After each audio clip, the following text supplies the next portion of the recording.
help us to learn and understand from it, and help us to apply it in our own lives where it's necessary. We ask this in your name. Amen. Okay, as I said when we talked about this last week, time management trainers and all kinds of other people quote what advice Jethro gave Moses, and what exactly was that? To delegate. Well, yeah, that's exactly it. To delegate. Delegate. Stop micromanaging this stuff, you know, and you'd be surprised how many people don't pay attention to that. They have to micromanage everything. And I worked for people like that, and I was also like that sometimes. But Jethro, because if you remember, there's 600,000 people there. I don't know how many cases he handled in a day, but I mean, it was a long line. And so, I mean, it just made perfect sense. And Jethro seemed like the type of guy, at least that's how they portrayed him, who was a very down-to-earth and very sharp individual, and could see that happening. And then there was the, Leona's question, why did they place a boundary around Mount Sinai? What was going to happen if any of the people crossed it? Well, they were going to die. They were going to die, weren't they? Yeah, and this is stuff that's, has perplexed theologians for years as to why that would be, but Maybe it's just because he made the rule and he didn't want you to break it or something. right, yeah, exactly. You know what I mean? Exactly, there was... Do what I say, not what I do. You see, that's the thing, there's some people who argue, well, somehow or other, the Old Testament God became a different God when he was in the New Testament. Oh, I think so too. But anyway, this is one of the examples where they argue that. Well, anyway, I looked at the movie, and the movie skips way ahead. So we've got a while before we get back to where they are. Chapter 20 of Exodus is the 10 Commandments. Remember, it says, just 2 verses before, Moses said to the Lord, "The people cannot come up Mount Sinai because you yourself warned us. Put limits around the mountain and set it apart as a body." The Lord replied, "Go down and bring Aaron up with you, but the priests and the people must not force their way to come up to the Lord, or he will break out against them." So Moses went down to the people and told them. Now, would somebody like to read from Exodus 20, first 17 verses? So Moses has come down the mountain, and he's talking to him. I'll do it. Be brave. And God spoke all these words. "I am the Lord your God, who brought you out of Egypt, out of the land of slavery. You shall have no other gods before me. You shall not make yourself an idol or in the form of anything in heaven above, or on the earth beneath, or in the waters below. You shall not bow down to them or worship them, for I, the Lord your God, am a jealous God, punishing the children for the sin of the fathers to the 3rd and 4th generation of those who hate me, but showing love to 1,000 generations of all who love me and keep my commandments. You shall not misuse the name of the Lord your God, for the Lord will not hold anyone guiltless who misuses his name. Remember the Sabbath day by keeping it holy. 6 days you shall labor and do all your work, but the 7th day is a Sabbath to the Lord your God. On it you shall not do any work, neither you, nor your son or daughter, nor your manservant or maidservant, nor your animals, nor the alien within your gates. For in 6 days the Lord made heavens and earth, the sea, and all that is in them. But he rested on the 7th day. Therefore the Lord rested on the Sabbath day and made it holy. Honor your father and your mother, so that you may live long in the land that the Lord your God is giving you. You shall not murder. You shall not commit adultery. You shall not steal. You shall not give false testimony against your neighbor. You shall not covet your neighbor's house. You shall not covet your neighbor's wife, or his manservant, or his maidservant, his ox or donkey, or anything that belongs to your neighbor. Well, there they are, the 10 Commandments. Now notice, they're not on tablets yet. Okay? He's just telling them. I thought he came down with tablets. That's later. Oh. Okay, I want you to keep in mind that he is just telling them these things. Also, go back to verse number 4. Read, verse number 5. You shall not bow down to them or worship them, for I, the Lord your God, am a jealous God, punishing the children for the sin of the fathers to the 3rd and 4th generation of those who hate me. Why does that matter in our study so far? I mean, we've studied other books of the New Testament. Remember how many times that came up? The blind man, for instance. Everybody assumed that the reason he was blind was he's being punished because somebody 4 or 5 generations ahead hated God. So is that why people believe that? They believe that if somebody in their past did something bad, that's why they have like bad luck or whatever you Yeah, exactly. That's the way they believed in okay, I want to that's, and everybody else didn't want to have anything to do with anybody who was blind or sick or leper or something, because they must have been a sinner somewhere along the line. Therefore, they are now. This made me think of all the people that traveled for those 40 years died. They were those 3rd and 4th generation. Well, we'll get to that. Yeah, that's a good point. Keep that in mind. You're going to hear about that very shortly. But notice how many people say today, well, the 10 Commandments are really 10 suggestions. In my job when I was an auditor, the word shall meant an absolute requirement. That's what shall means. The employer shall, da da da da da da. Well, because most people, if they say that it's just suggestions, it's because they don't want to follow it. Exactly. You know. So, when you say the word shall, that's an absolute requirement. Should is a shall with some wiggle room.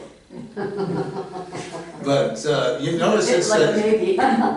you shall not commit adultery. But if there was no adultery, half the TV shows on television wouldn't exist. Because, I mean, every Matlock episode, there's an adultery in it somewhere. Oh, I know. I was just watching that this morning. I mean, and soap operas would die on the vine right there. So, and that's your point is well taken. That people just don't want to follow them, and the easiest way not to follow them is either disavow any knowledge of them, or, well, he didn't really mean it. Why do you think there's such an effort to get the 10 Commandments taken down wherever it's been posted, in courts and schools and every other place? Because, now people see it and they have to follow it, see? And Yeah, but if you're not a believer, you don't really have to. well, yeah, I know, that's the point, but that's what God says. If you don't believe, guess is what happens to you. Isn't there a push now to put the 10 Commandments back in schools? Yeah, of course there is, and it goes back and forth depending upon who's in the White House.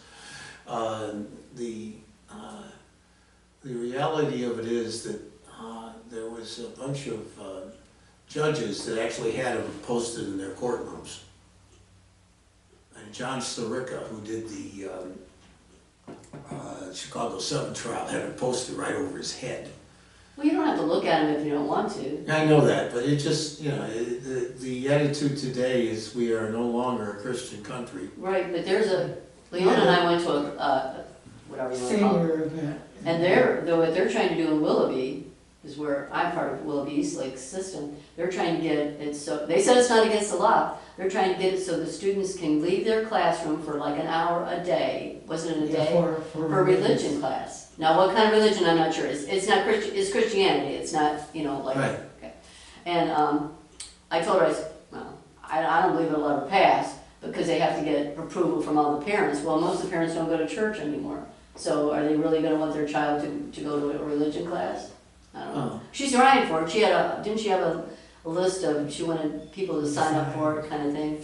I mean, it's a suggestion, it's a great suggestion, but I don't think it's gonna work. Well, when I went to school, every Wednesday, half the school emptied, because that was catechism day for the Catholics. I went to school, religion class 12 years, every day. I know, and if you go to a Catholic school, you had to go to Mass every morning. Yes, every day, and religion class every day. This is just, I thought it wasn't it every day though? I mean, they pull them out just for an hour to have, and she was very sincere about it, but Well, let's put it this way. I can't see it happening. I mean, I think it would be nice, but I don't see it happening. Let's put it this way. I have a niece, her name is Nicole. And for years, she went to, took off on take your daughter to work day. Never went to work. Just wrote an essay and turned it in, and she said, everybody around here does that, you know. So anyway, getting back. I never heard that one. We always had kids coming in. Yeah, well, see. And usually it was they had somebody, like for me, I was a supervisor, so they had one of my people that worked for me, their daughter sat with me. I loved it because she had to do all the little errands and stuff like that. Worked perfect. It was a great day. I didn't mind having her there. She could have stayed the whole week. I was happy. Well, anyway, now, Moses has just dropped this bomb on the people. So he just told them that, right? Right, he just told them that. So here's how the people reacted. Would somebody like to read verses 18 to 21? Okay. When the people saw the thunder and lightning and heard the trumpet and saw the mountain and smoke, they trembled with fear. They stayed at a distance and said to Moses, "Speak to us yourself, and we will listen. But do not have God speak to us, or we will die." Moses said to the people, "Do not be afraid. God has come to test you, so that the fear of God will be with you to keep you from sinning." The people remained at a distance while Moses approached the thick darkness where God was. So he's going back up, okay? And so he's back up on the mountain again. Okay. All right, so everybody understands that. The next section, once you read it, you have to, you'll understand a whole lot of things in the story that's coming up. It's called The Law About Altars, and the verses are 22 to 26. It's kind of short, so who would like to read that?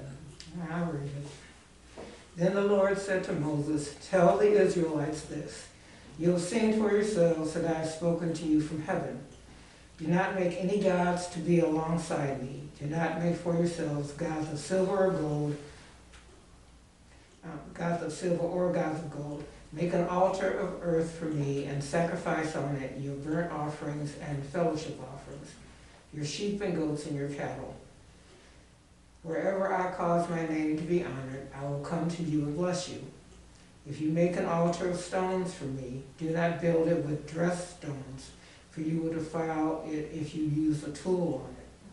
And do not go up to my altar on steps, lest your nakedness be exposed on it." Now, why do you think the author put that in here? What's the first thing God says you can't do? No, he says, do not make any other gods. Made of what? Dressed stones. No, what other gods can't be made of? Silver or gods of gold. We'll see a little later that piece of it. Exactly. That's what I said. Why do you think the author put it here? Yeah. It's like Moses, hey, I just told you, don't do that. And so then when they do it, Leona, your point is well taken. They obviously didn't pay any attention to what they were told. Anyhow, the next section I want to read because it's you hear about the law of Moses. Well, this is part of the law of Moses. People had to actually memorize all this. So God is telling them, starting in chapter 21, these are the laws you are to set before them. If you buy a Hebrew servant, he is to serve you for 6 years. But in the 7th year, he shall go free without paying anything. If he comes alone, he is to go free alone. But if he has a wife when he comes, she is to go with him. If the master gives him a wife, and she bears him sons or daughters, the woman and her children shall belong to her master, and only the man shall go free.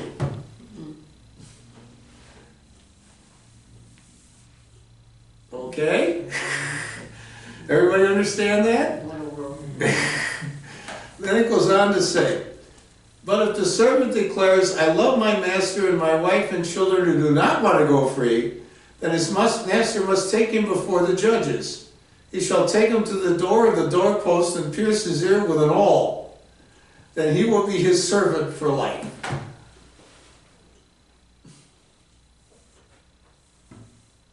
You want that job? What's an awl? It's a long, pointed thing you use to work wood. Yow. It's a woodworking tool. Okay. Ooh. This makes me think of slavery in the South. Oh yeah. What do you think? What do you think they came up with justification for that kind of thing? Meaning Oh, I see what you're saying. that, you have a male slave, they marry, they have kids, You get the wife and the kids still belong to the master. Oh. Only if he gives them the slave a wife. Yeah, if he comes alone, but if the wife also comes, she is to go with him. But if the master gives him a wife and she bears him sons or daughters, then the woman and her children shall belong to her master. So in other words, in the slavery days, if the slave master got two people together, that's what they would say. It says right here. Yeah. It gets better though.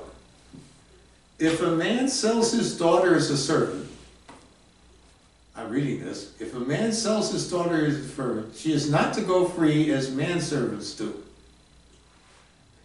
If she does not please the master who has selected her for himself, he must let her be redeemed, whatever that means. He has no right to sell her to foreigners because he has broken faith with her. If he selects her for his son, he must grant her the rights of a daughter. If he marries another woman, he must not deprive the first one of her food, clothing, and marital rights. If he does not provide her with these things, she is to go free without any payment of money. She's not a wife. Initially, she's not a wife, and where does she change status here? So they were treating women awful then too. Yeah, well, I don't know, I forget how many wives David had. It was more than one. So that was very common in those days. Well, there's a guy on TV that has a bunch of wives too. Well, in One of those The days. sister wives. Yeah, aren't they all? But aren't those all his wives? Are they Mormons? yeah, Mormons believe they have to do that in order to increase the number. But is it legal? So polygamy was It is in Utah. Where they're at, it's legal. If you go anywhere else, it wouldn't be legal. Yeah, and if you go anywhere else, it wouldn't be. Remember, they went from Ohio to Utah for a reason. It's those people from Kirtland. Well, left. Yeah, well, I know they're Mormon. Yeah. Well, they actually, what they did to that guy, if you ever read anything about him, that guy, they tarred and feathered him. Mm-hmm. That's why he left. they did a lot of crazy things. Well, remember, Utah was a territory, and they as a result, They could sort of do what they they wanted. got to do what they wanted and got away with it. Anyway, I still love the fact that the Brigham Young is considered the leader of that Right, sect. right. And it's Brigham Young University still has a lot of Mormon traditions going there. And for example, a lot of male students have to go and do their mission and all that other stuff. No caffeine on campus, no chocolate bars. Well, the ones in Kirtland, they have to do a 2-year, they're Mormons. Yeah. They have to do it, I used to go there all the time to visit them, but I think it's like a 2-year service thing, so. That's why I said everybody. So no matter where they're at, they may have a 2-year thing in Kirtland, they may have a 2-year Yeah. thing in Utah. Or South America. Yeah, and it's 2 years, that's part of their, they have to. Yeah, it's part, and so a lot of the athletic teams at Brigham Young, these people disappear for 2 years and come back, and they end up being like 26-year-old seniors. But the reason I bring this up is Steve Young, who used to quarterback the 49ers, is the great-great-great-great-grandson of Brigham Young. Really?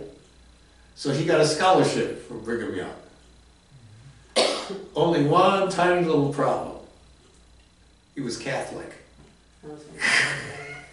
But anyway, getting back to that, you can see... You don't have to be Mormon to go to that college, though. No, you don't, but you have to abide by their rules. Well, most of the colleges you do.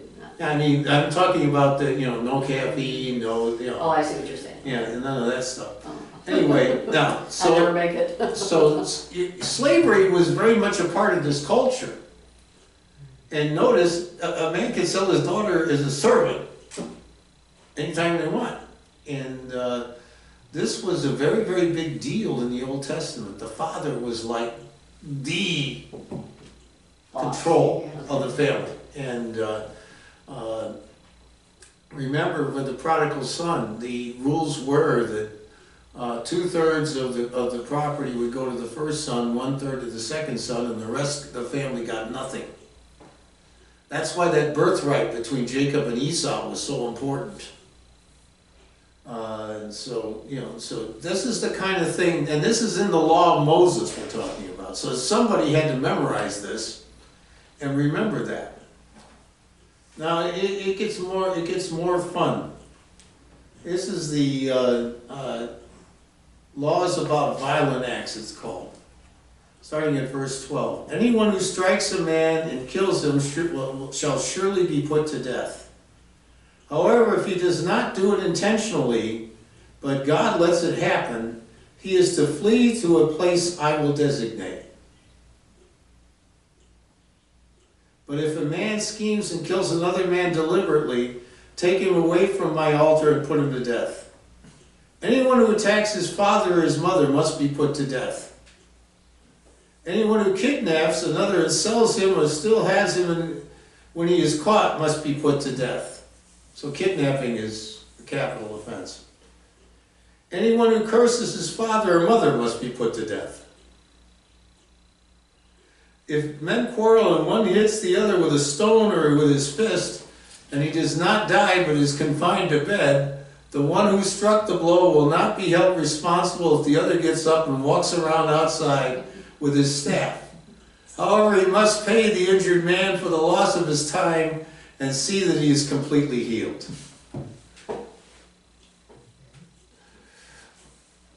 Now, remember, there's some judge that's ruling on all of this. This is where the insurance started. Exactly.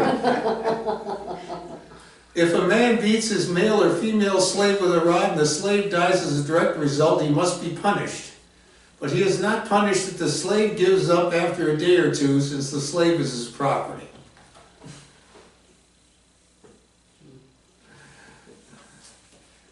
If men are fighting hit a pregnant woman and she gives birth prematurely, but there is no serious injury, the offender must be fined whatever the woman's husband demands and the court allows. But if there is serious injury, you are to take life for life, eye to eye, tooth for tooth, hand for hand, foot for foot, burn for burn, wound for wound, bruise for bruise. You've heard the expression an eye for an eye? Yeah. That's where it comes from. So they're a pretty nasty society. And why do you think one of the reasons was that they had so many capital crimes? Why they had so many capital crimes? I don't know. They had no prisons. Oh, so if you did something wrong, you didn't go to prison, you just hung around. Yeah, basically it was like they gave you pain or something and then you were not supposed to do it anymore. You have to understand, the prison system didn't become what it is today in the United States until a religious order founded the first prison. It's Eastern States in Philadelphia. You could tour the place. In fact, they felt that rehabilitation, each room would have a bucket for whatever, a desk, a candle, and a Bible. And that these people that were arrested and in there were not allowed to speak, but were to spend all of their time reading the Bible by candlelight. And that was their punishment? And no, it's not their punishment, it's their rehabilitation, Oh, the rehabilitation. you see.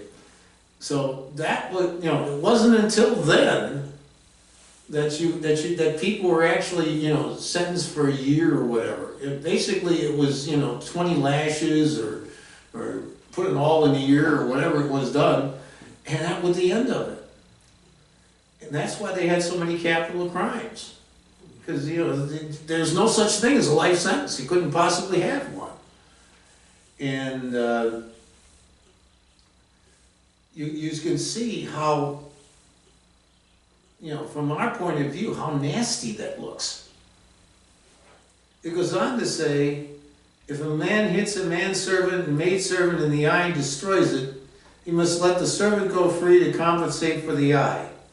And if he knocks out the tooth of a manservant or maidservant, he must let the servant go free to compensate for the tooth. Now it gets really interesting. If a bull gores a man or a woman to death, the bull must be stoned to death, and its meat must not be eaten.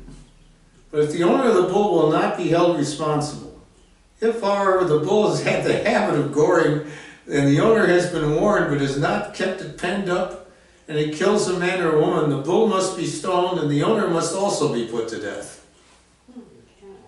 However, if payment is demanded by him, he may redeem his life by paying whatever is demanded. This law also applies if the bull gores a son or a daughter. If the bull gores a male or female slave, the owner must pay 30 shekels of silver to the master of the slave, and the bull must be stoned. If they knew the bull had gored the first time, how is he gonna have a history? Yeah, exactly. That killed right then. Yeah, but you see, they even had, I mean, this is part of the law of Moses. Somebody has to remember this. So he was drinking some heavy duty. No. Now remember, this is God talking here. I'm telling you, somebody was sort of like fooling around. If a man uncovers a pit or digs one and fails to cover it, and an ox or a donkey falls into it, the owner of the pit must pay for the loss. He must pay its owner, and the dead animal will be his. If a man's bull injures the bull of another and it dies, they are to sell the live one to divide both the money and the dead animal equally. However, it was known that the bull had a habit of goring, yet the owner did not keep it penned up. The owner must pay animal for animal, and the dead animal will be his. Now remember, before this, Moses is hearing all of these cases and has to decide what to do about them. Now, here is this law of Moses is being built step by step. Now remember, God's up there talking to Moses. Moses is the only one who knows about any of this so far. If a man steals an ox or a sheep and slaughters it or sells it, he must pay back 5 head of cattle for the ox and 4 sheep for the sheep. If a thief is caught breaking in and is struck so that he dies, the defender is not guilty of bloodshed. But if it happens after sunrise, he is guilty of bloodshed.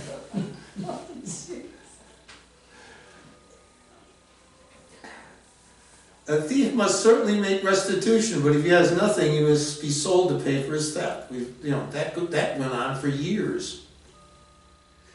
If a stolen animal is found alive in his possession, whether an ox or a donkey or a sheep, he must pay back double. If a man grazes his livestock in a field or a vineyard and lets them stray and they graze in another man's field, he must make restitution from the best of his own field or vineyard. If a fire breaks out and spreads into thorn bushes so that it burns shocks of grain or standing grain, or the whole field, the one who started the fire must make restitution. If a man gives his neighbor silver or goods for safekeeping and they are stolen from the neighbor's house, the thief he is caught must pay double. But if the thief is not found, the owner of the house must be before the judges to determine whether he has laid his hands on another man's property. In all cases of illegal possession of an ox, a donkey, a sheep, a garment, or any other lost property which somebody says, this is mine, both parties are to bring their cases before the judges. The one whom the judges declare guilty must pay back double to his neighbor. So, like I said, imagine Moses hearing these kind of cases all day. If a man gives a donkey, an ox, or a sheep, or any other animal to his neighbor for safekeeping and it dies or is injured or is taken away when no one is looking, the issue between them will be settled by taking an oath before the Lord that the neighbor did not lay his hands on the other person's property. The owner is to accept this and no restitution is required. But if the animal was stolen from the neighbor, he must make restitution to the owner. If it was torn to pieces by a wild animal, he shall bring it and it remains as evidence, and he will not be required to pay for the torn animal.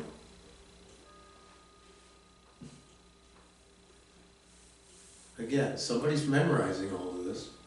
If a man borrows an animal from his neighbor and is injured or dies, while the owner is not present, he must make restitution. But if the owner is with the animal, the borrower will not have to pay. If the animal was hired, the money paid for the hire covers the loss.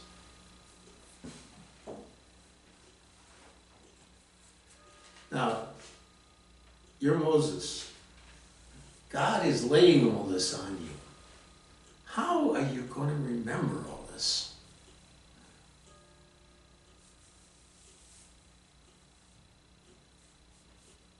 Simplify it.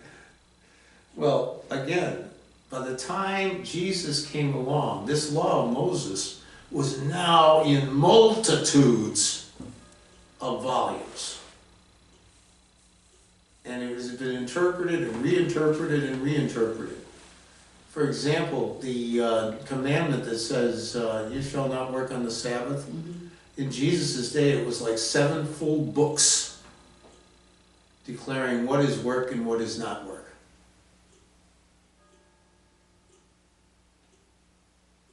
I mean, they had rules about how many steps you could take and whether you could heal a wound on the Sabbath, and there was all kinds of things.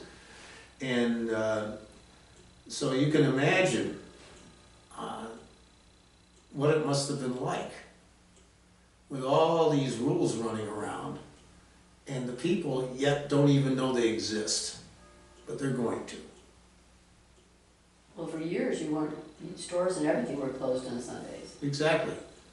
And, but then again, we decided that everybody was going to work Monday through Friday. So years ago, when one person in the household worked, Saturday was like the fun day and Sunday was the church day. Mm-hmm. Now that both householders work, Saturday is the cleanup day, and now Sunday is the fun day. That's one of the reasons. Now, under social responsibility, I'm thinking there's no kids in this. If a man seduces a virgin who is not pledged to be married and sleeps with her, he must pay the bride price and shall be his wife. If her father absolutely refuses to give her to him, he must still pay the bride price for virgins.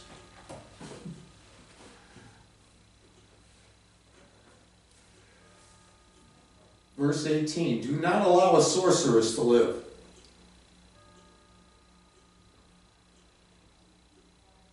Verse 19, anyone who has sexual relations with an animal must be put to death. Oh, God.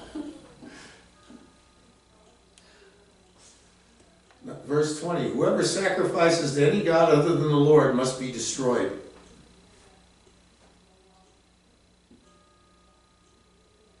Uh, 21, do not mistreat an alien or oppress him, for you were aliens in Egypt. Boy, did we miss the boat on that one. When they say alien, what do they mean? Just an outsider? Yeah. Okay. Anyone that's not Hebrew. Yeah, anyone's not Hebrew. Well, you know, we had a very, very bad habit of persecuting people that weren't exactly of the state religion. Do not take advantage of a widow or an orphan. If you do and they cry out to me, I will certainly hear their cry. My anger will be aroused and I will kill you with the sword. Your wives will become widows and your children fatherless.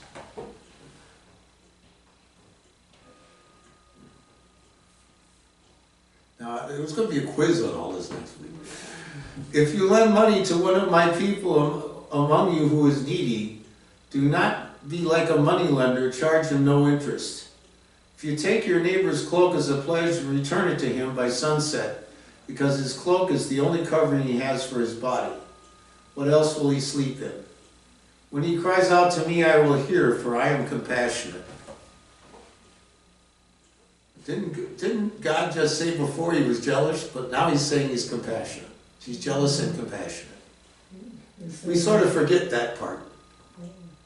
God was a vengeful God in the Old Testament. In the Old Testament, yeah. Mm-hmm. Do not blaspheme God or curse the ruler of your people. Do not hold back offerings from your granaries or your vats. Vats, I guess, would be wine. You must not give the first. You must give me the firstborn of your sons. Do the same with your cattle and your sheep. Let them stay with their mothers for 7 days, but give them to me on the 8th day. You are to be my holy people, so do not eat the meat of an animal torn by wild beasts. Throw it to the dogs.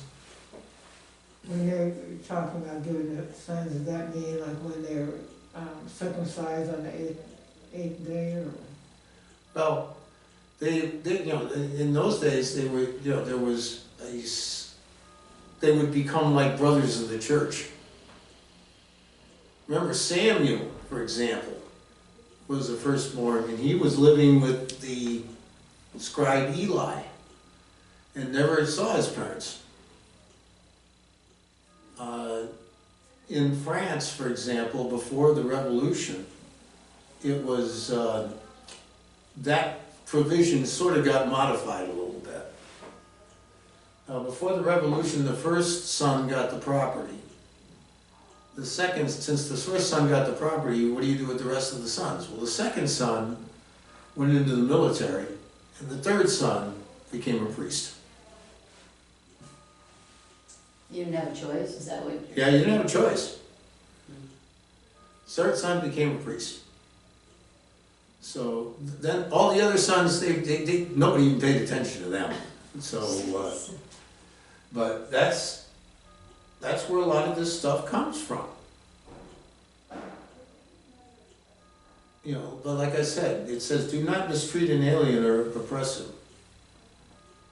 We had a bad habit of doing that for centuries. I mean, according to, we were doing my genealogy records yesterday, and one of my mother's progenitors was a Huguenot.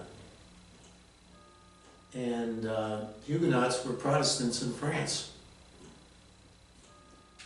And they were persecuted so badly that supposedly, when he was a child, he got into a pig's carcass so he could escape to England.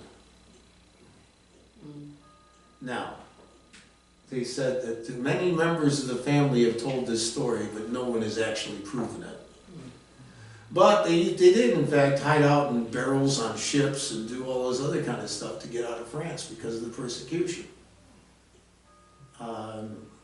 Look at in England, when Oliver Cromwell took over. If you were Catholic, you were in big trouble. Look at the Pope now. They after he was elected, they dug into his genealogy and they said that he has Creole heritage. Oh, really? Yeah, the headline said the Pope is black. They talked to his brother and his brother said, we don't identify as that. But Creole, what is Creole? It's French. It's French, and it's two different people though, two different. Right. Mm-hmm. Keep in mind, this is in Louisiana. You had the Creole. You also had an influx of Italians intermarried. And the reason for that was that after the Civil War, the former slaves weren't going to work for their masters for the paltry money they were going to pay them. So they went to Italy And got the people around over there. and brought them over here. And most of a good many of them were Sicilian, who tend to be dark. Yeah, they are. Yeah. And so they intermarried. In fact, it was, not looked down upon at all within that community. It was looked down upon by everybody else, but it was not looked down upon in that community. And so it's very possible that that could happen. A young lady that stood up for Linda's wedding, Karen, her husband was mixed blood. And so but again, it says right there, you're not supposed to mistreat an alien, but we sure do it. If that was the case in here, then why would they have slaves? Well, I mean, I know like you need people to take care of things, but the slaves are all aliens. Or were the slaves people that they had conquered and they looked at it in a different light? no, the Hebrews couldn't do that because they hadn't conquered anybody. Slaves were just people that, owed people money or had to pay off some sort of wrong or something like that. I remember it says if a man sells his daughter as a servant, anybody could do that. And, because remember, Dad controlled everything. And, it sounds terrible, but that's the way it was. In Paul's day, slavery was such a big institution that most of the members of the new faith were slaves. In fact, it wasn't all that uncommon for the slave and the master to attend the same meeting. So everybody pointed back and say, see, back in those days, slavery was an institution. And it was a respected institution. Jesus noticed that too. He said most of the people that he talked to were slaves. So remember, he says, slaves obey your masters. That's just the way the culture was. It wasn't until many years later that slavery was looked down upon as being evil. But like I said, usually in those days, it's because somebody was a slave. In England, they were called indentured servants, by the way, same thing, where somebody owed somebody money, couldn't pay. So you ended up working it off by being what amounts to a slave for a specific amount of time. And that was very, very common. Many of the people that came to the United States were indentured servants to some other person. Now, when they became free, they went and took care of things on their own. But that's how they got here. In fact, what was it, the movie that was made about the Revolutionary War where the Indians attacked? I can't remember the name of it. Henry Fonda was in it with Claudette Colbert. Claudette Colbert came over as an indentured servant, and he couldn't marry her until she paid off her debt. She paid off her debt, and so that's to us it's wrong, and morally it's wrong, but to them it was A standard thing. It was a standard thing. It doesn't justify it, Oh. but